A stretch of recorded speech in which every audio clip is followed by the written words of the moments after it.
Tov, good evening. Shalom. Elder O back with you once again. Welcome to a new Bible study series that is titled Friday Night Bible Soiree, where we discuss biblical topics that you will never hear in your traditional churches. And in tonight's lesson, we are going to dive into the prophecies that are mentioned in 2 Edras chapter 5, Isaiah chapter 3, and Isaiah chapter 4. This Bible study lesson that is done on Friday nights is not for the spiritually immature, and it is not for the tender-eared. So this is an adult conversation, not that there will be any profanity or anything like this, but we are dealing with adult topics that does not involve the spiritually tender-eared or the youth.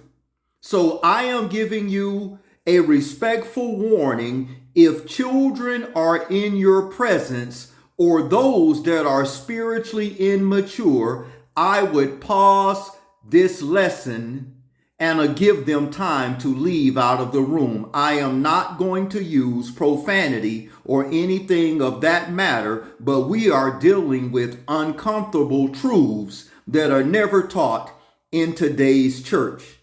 Let us start off this evening's lesson in the book of 2 Edras, chapter 5. And before we do, family, I have a powerful video clip that I will share with you all at the close of this lesson. Stay tuned.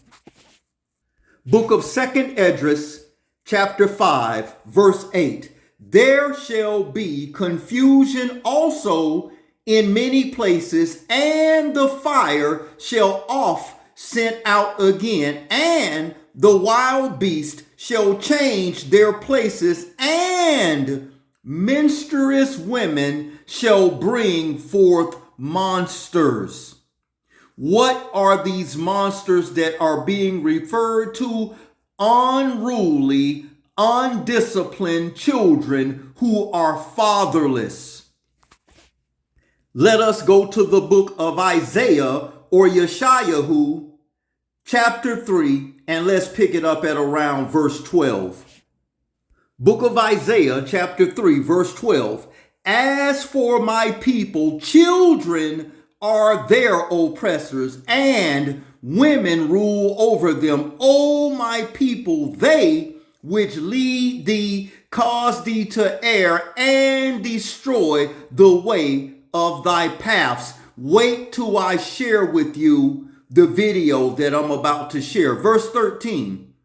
Yahuwah standeth up, not Lord, to plead, and standeth to judge the people. Yahuwah will enter into judgment with the ancients of his people and the princes thereof, for ye or you have eaten up the vineyards, the spoil of the poor is in your houses.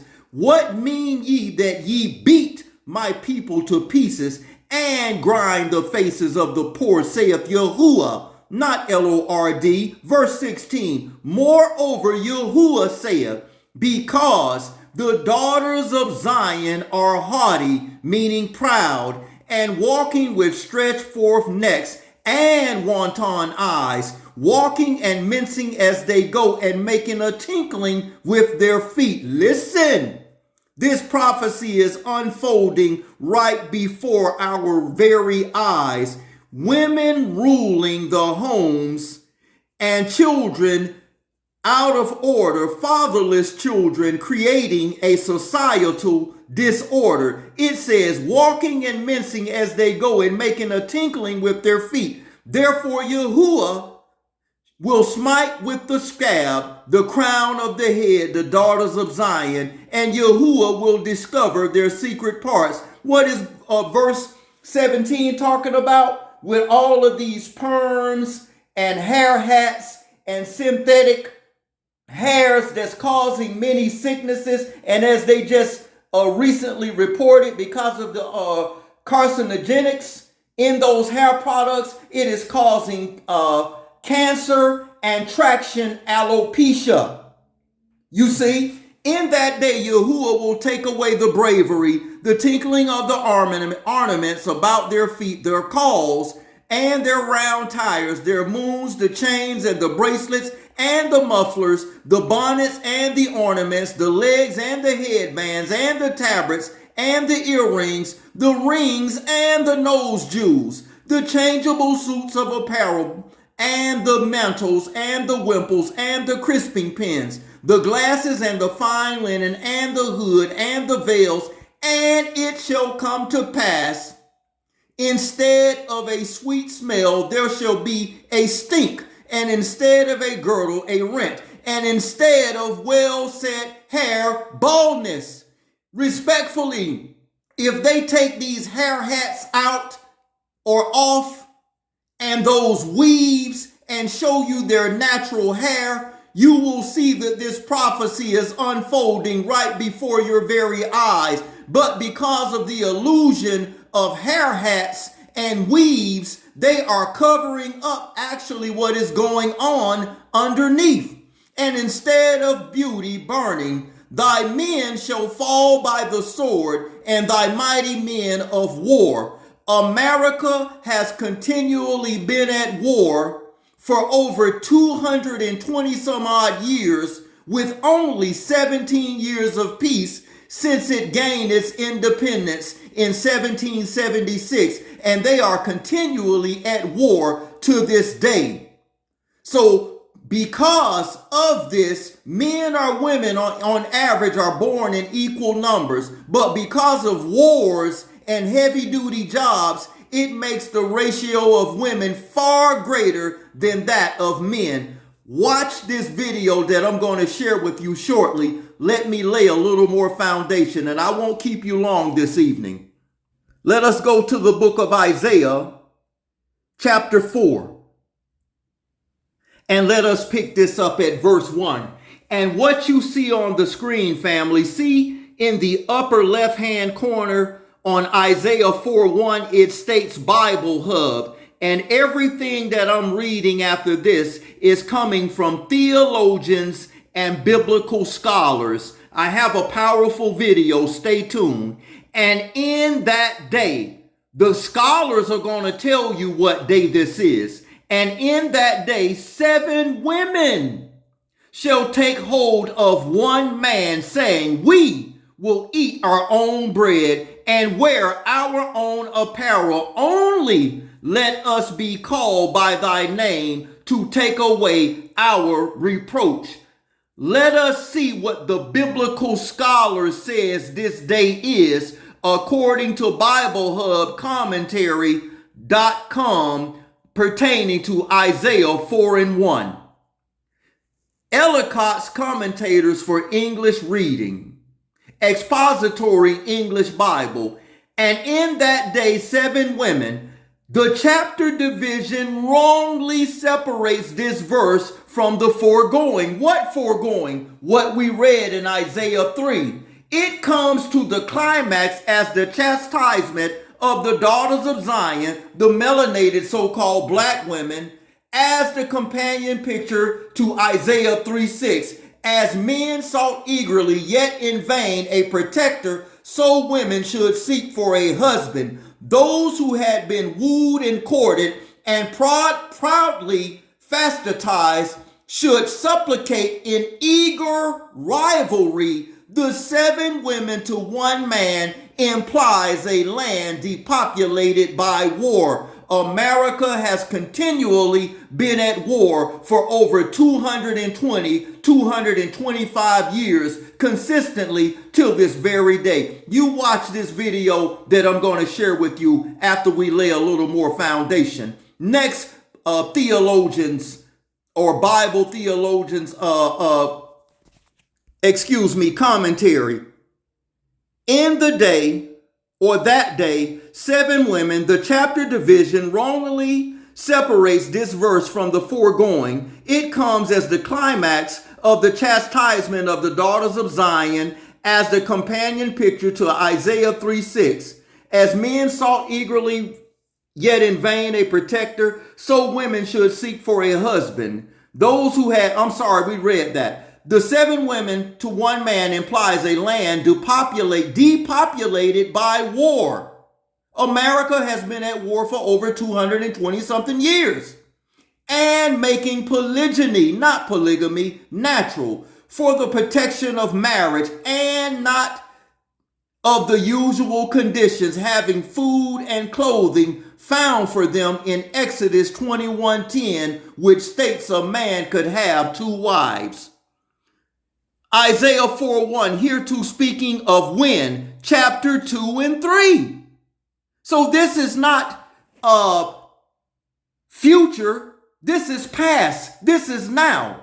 And still continues to speak, in the calamitous time, 7 women shall take hold of 1 man. The war and captivity shall make a prodigious scarcity in male sex, that 7 women shall gladly apply for a single man for protection, preservation, and marriage, and shall importune him, though contrary to the natural modesty of their sex, to consent to take away their reproach. What is the reproach? According to the Bible theologians, listen, for not barrenness only, they could have kids, but for a single state also reckoned opprobrious among the Hebrews. And in spite of the natural suggestion of jealousy, they shall each be content with a share-only rights in marriage. You wait till I show you this video that I'm about to share. You're going to be shocked.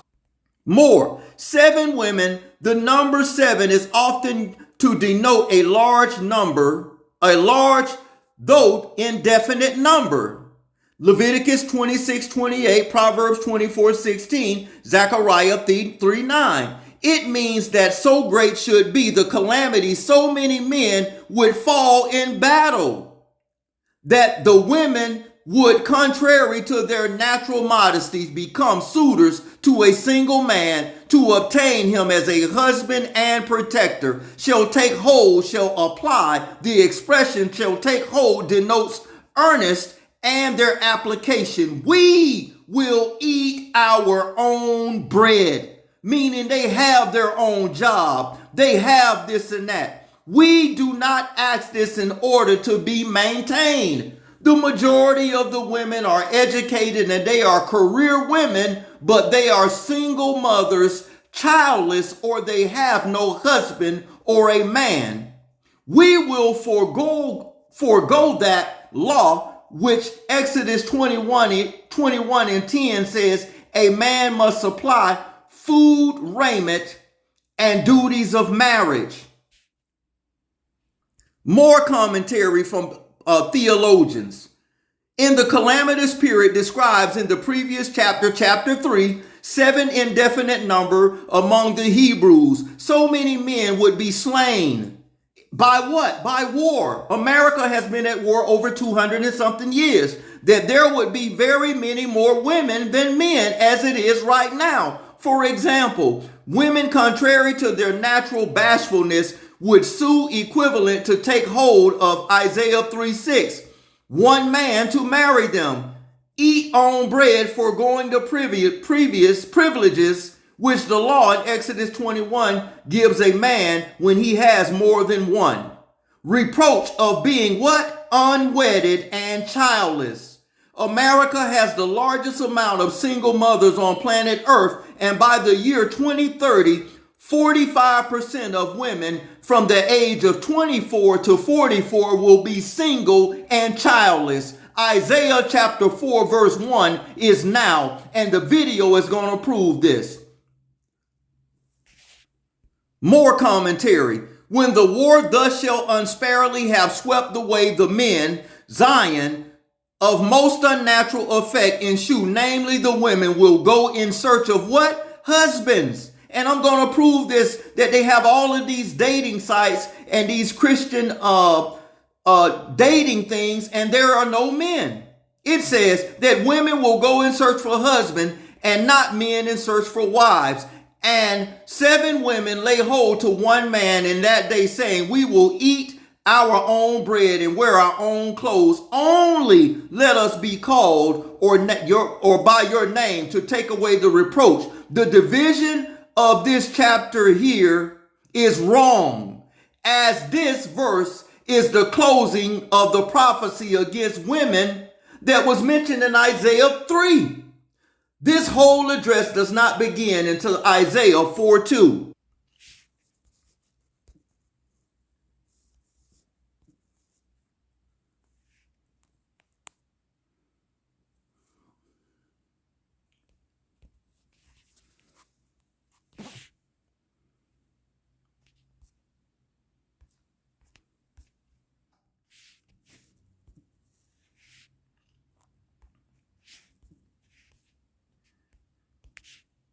These are biblical truths that you will never hear in your traditional churches. Why? Because the pastors are deliberately misleading and deceiving the women instead of telling them the truth according to what the Bible says. Because you know why? The women are the largest financial contributors in the church. And they know that if they preach the truth to them, that a lot of the women are going to gravitate towards the truth, and they won't readily support financially the false doctrine that they've been given inside of those Christian churches any longer. So they keep them single, hopeful, and deceived. Let me share this powerful video with you, and I'll be back with you shortly. Friday night Bible Soiree with Elder O. Pay attention. Listen. Fair use. Entire world is protesting against the United States. Millions of people at U.S. embassies in countries all across the world, from Iraq to India, are calling out U.S. aggression in the Middle East yet again. A lot of people are missing about Iran is that it's not just some other Middle Eastern country. You don't understand how big of a deal this is. Iran is the most populous country that the US has ever attacked. During World War II, both Germany and Japan had about 70 million people, but today Iran has 93 million. That's more than the combined populations of Afghanistan, Iraq, Vietnam, and Korea at the time of their US invasions. The only larger country the US has ever fought with directly was China during the Korean War, but the US never actually invaded Chinese territory. Iran is also the third largest country physically to ever be attacked by the US, with only Mexico and Libya being larger if you don't count the wartime gains of the Axis powers. Iran is also physically larger than Afghanistan, Iraq, Vietnam, and Korea combined. And I'm not done. Iran is also the wealthiest country attacked by the US since World War II. With a GDP that topped out a couple of years ago at about $500 billion US, that's higher than every single country the US has had a major war with since World War II combined. Wow. The U.S. has invaded 70 nations since 1776. The U.S. was founded on the promise of liberty. Since then, it has used military force in over 70 countries. The pattern started early and never stopped. Native American tribes faced the military machine first. Then came Mexico, the Caribbean islands, and the Pacific. In 1898, America seized Puerto Rico, Guam, and the Philippines. World War II put American troops on every major continent. After 1945, a new strategy emerged. Why declare war when you can intervene quietly? Vietnam, Korea, and Iraq became names tied to occupation.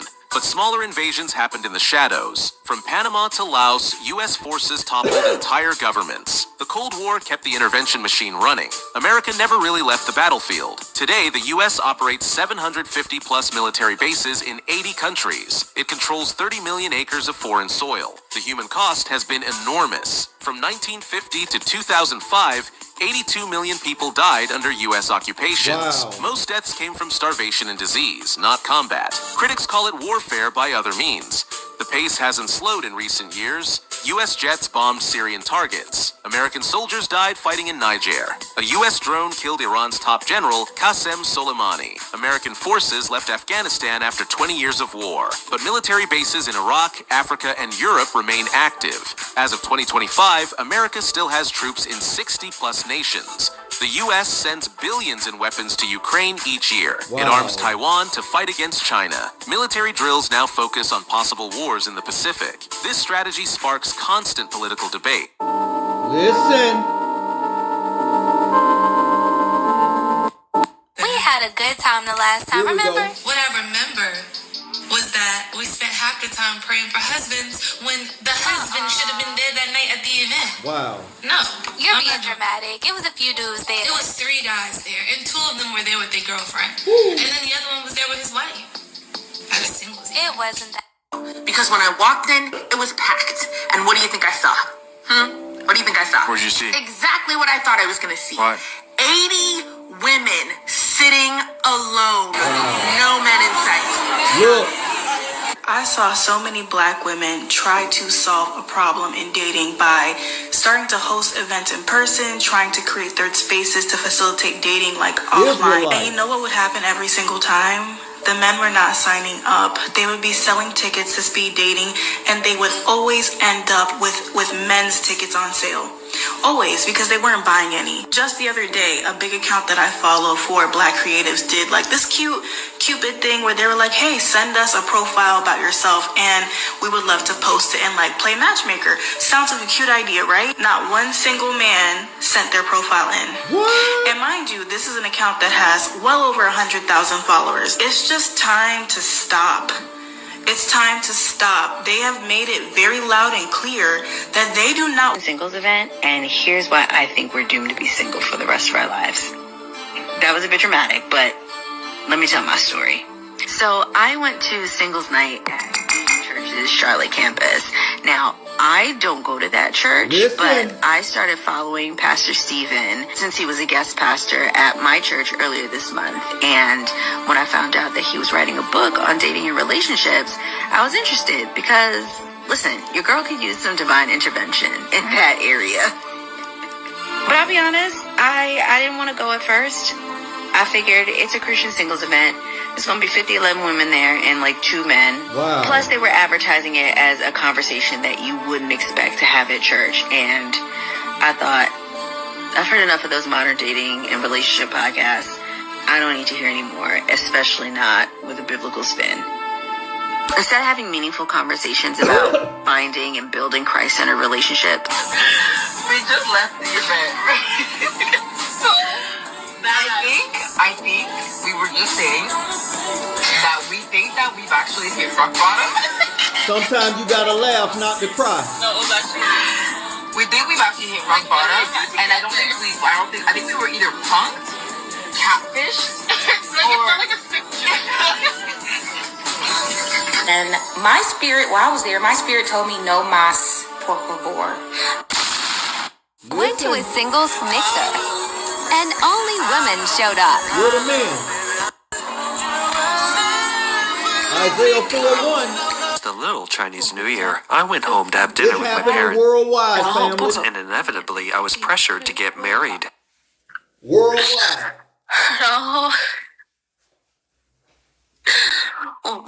My parents said I ruined my postgraduate studies, that I've studied too much and can't find a partner, that I shouldn't have gone to graduate school.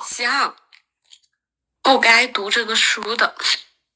我今年34岁，未婚未育。 I'm 34 years old, unmarried and childless. I'm going back to my hometown for the Chinese New Year tomorrow, and I know I'll soon face the relentless pressure from all my relatives to In get China, married. they call it Have you leftover noticed? women. Even if you're In doing China. well on your own, if you're not married, they see you as worthless. 结婚在他们眼里就是一无是处。 The gender imbalance in China's urban and rural areas is striking. The Listen. number of unmarried young and middle-aged men in rural areas is approaching 30 million. Wow. While in cities there are 100 million leftover women struggling to find ideal husbands, creating a peculiar contrast. Your stuff. Listen. Okay.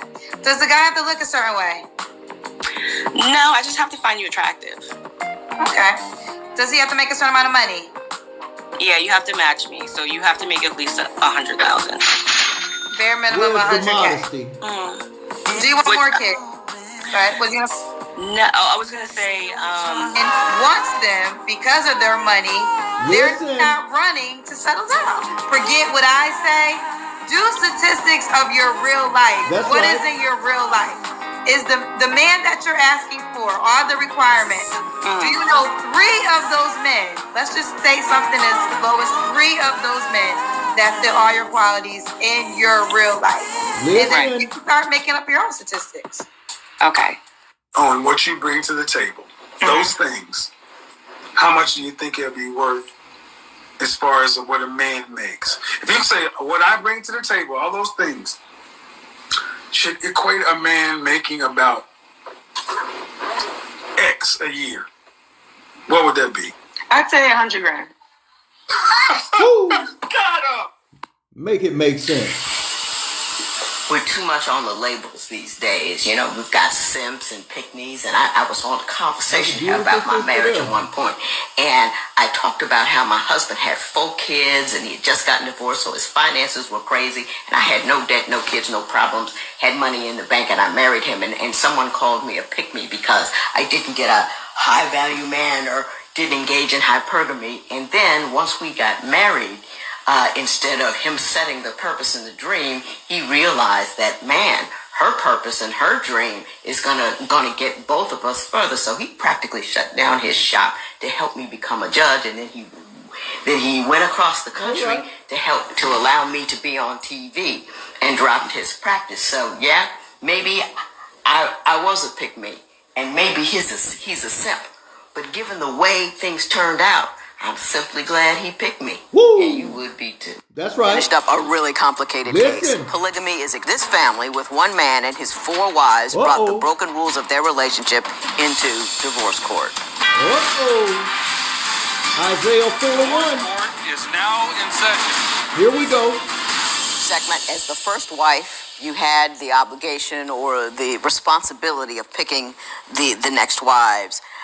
Dowdy, you have 3 other wives other than Segment. There's Dina there. We have Charlotte and Alexandria. Pay close attention Charlotte to the facial expression of the women in the back family. All 4 of you are still currently married to Mr. Shabaka, but Segment, you want to leave.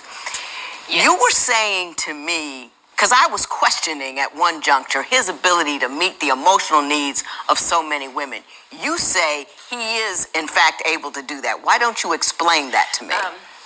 He's a Romeo behind closed doors. He's going to make you feel so loved. He's going to make it seem like you're the only woman on earth, even though you know he have everybody else. It's just like what he gives is like a dream, and you can't wait to return back to it. So you wait. Can you co-sign on that? When he's with you, he's all yours, exclusive. You're the only woman in the world. Yes. Charlotte and Alexandria, do you feel that way too when he's with you? Yes, I feel. Yes, I do. I feel like even when he was somebody else, he's still thinking about me. Charlotte, I like you. Pressure. Yes, I do. Yes, I do. Pressure. Alexandria, yes. Let me ask you this. Do you feel the same since you stepped out? If only you had a 4th of it. Right. There's no 4th. I get the whole thing. You get the whole thing. So you get the whole thing. So you don't feel like you are sharing so much as you get everything you need from him. I do. The only time I feel like I'm sharing is when we all having dinner. Say what? That's when we share. Other than that, I get everything that I need. Okay. What do you think is the problem between Segment and Dowdy?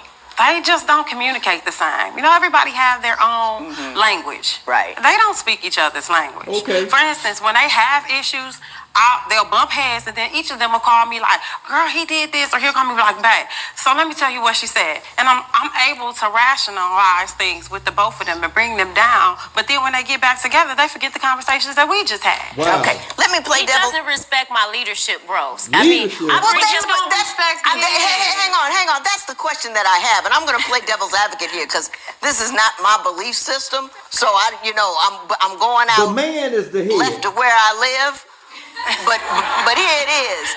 If you have a relationship where 4 women and 1 dude and he's the king, you can't have it so that you in charge. Do you understand what I'm saying? You voluntarily entered into a relationship that designates a head and that has 4 people around that head, and then you've determined that you're not going to respect his position as such head. Marriage for 6 years. Right. She's bought $5,000 worth of stuff that she can take out.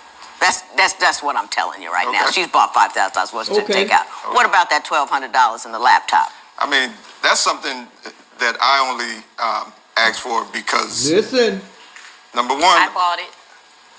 Look at him. Did you give it to him? He had. Did you give it to him? I did give it to him. Then it is his. But I bought it. No. You will return it. I have said that. $5,000 in favor of Mrs. Shabaka. 112. The laptop will be returned to you. But let me say this: you cannot function within the context of the relationship and be an alpha dog. That's right. You just can't. Look you at can the do women it with in the two back. people maybe, but you can't do it in the context with 5. You just can't do it. There's got to be one alpha dog. That's the way it works out. That's why there's so much contention and constraint. That's right. And you've got to decide what it is you want. Come on.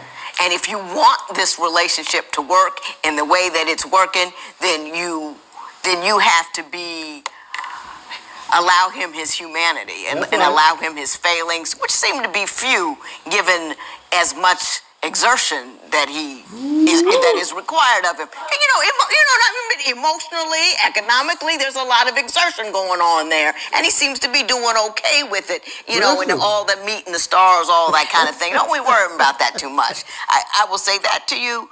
I would say I would not be able to function in this relationship because I like to be in charge of what I like to be in charge of, and I only want to disagree with one tenet that you said. And that's about women not being able to work together because they'll have men come in and control them. I think women are capable of working together and working on their own and not being... Women do not want to give up their resources to another woman, that just in general. But no, I don't want to give my resources to man or woman. I don't want to give up my resources. But if they are in love, you volunteer it. No.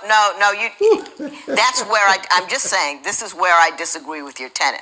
I think that women have the capacity to be business women and to control their businesses, not be subject to any man that happens to come in it, and we can deal with each other on a business level without having to have... Is that a hint? No, I'm just trying to say what I believe, because I'm trying to get out. The belief that we've got to have, that we're not just people, independent business, strong people that have to be connected to it. You're not able to completely commit to the character. You're trying to, but you come home and then you have to be husband, you have to be father, you have to be all of those things. But when you don't have your family there, you're kind of open to the wind. Everybody wants to hang out with you. Right. So I've had to, my wife, she'll let me go to the job the first few days by myself so I can lock in, maybe a week. But then after that, she comes.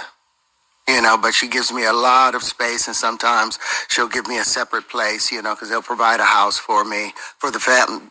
They'll provide housing for me, but then she will get a separate place where the kids are, and sometimes will let me be over there if I've got to go and do the work I need to do. But that's the only way I found that after 2 weeks apart, we changed our chemistry, where we used to be like, oh, yeah, I'm so in love, I'm so locked in, I'm so everything.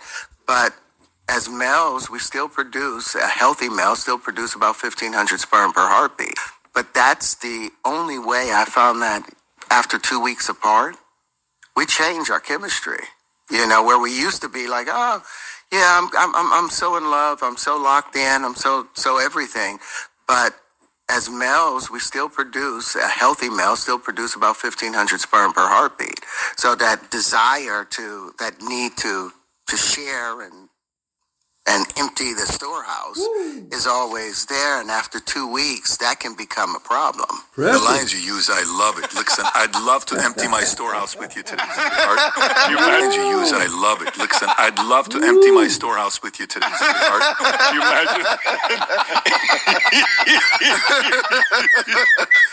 I have a delivery to make. So, how do you manage? It is a real thing. I mean, if you're a man, it's a real thing. My guys would ask me, Pat, how do you manage to, when you have to empty the storehouse? How did you do it? Biologically, sex is designed for one main purpose: procreation. Anything else, that's extra. The female reproductive cycle comes around once a month. For a man, it's every day. For each sexual act, the woman's one egg is matched by the man's 120 million sperm cells. Straight fact. Now let's do some calculation. 120 million sperm cells a day, every day, as opposed to one egg a month, every month, means, assuming all the cells are viable, that it will take only 30 men to impregnate all the women in the world. This points to one clear fact. A man is, by nature, polygamous. Monogamy and fidelity are unnatural situations promulgated by religious beliefs and social pressures. Take those away, every man will cheat. It's simply biological. Now let's look at the extra. It's a known fact that women, for the most part, are more emotional than men. So it's natural that after a sexual encounter, she'll be attached. But because a man is visual and logical in nature, there's no emotion involved. For him, it's just a physical release that's got nothing to do with love. A man loves his woman by protecting and providing for her. Period. It's really quite simple. For a man, the physical and the emotional, two separate entities. Thank you. Biologically, sex is designed for one main purpose: procreation. Anything else, that's extra.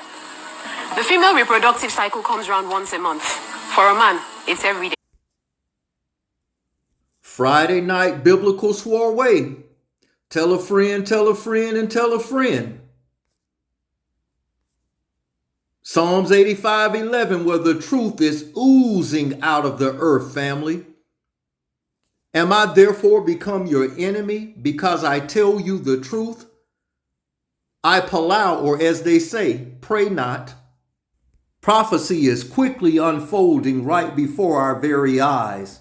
Isaiah 4:1, 7 women to 1 man. Many think prophecy only speaks about the end of the world, but the Bible or the scripture also describes the condition of society before the return of the Creator and judgment. As mentioned in Malachi 4:6, where he states he will place a curse upon the earth until the hearts of the fathers are turned toward the children, and the children's heart are returned back unto their fathers. Like, share, and subscribe to the channel. There is so much more to come. Stay tuned for tomorrow's lesson, Why Satan Hates Marriages. Elder O signing off. This concludes Friday night's biblical Soiree. Stay tuned for much more to come. Much ahab, much love, family. Elder O signing off. Shalom.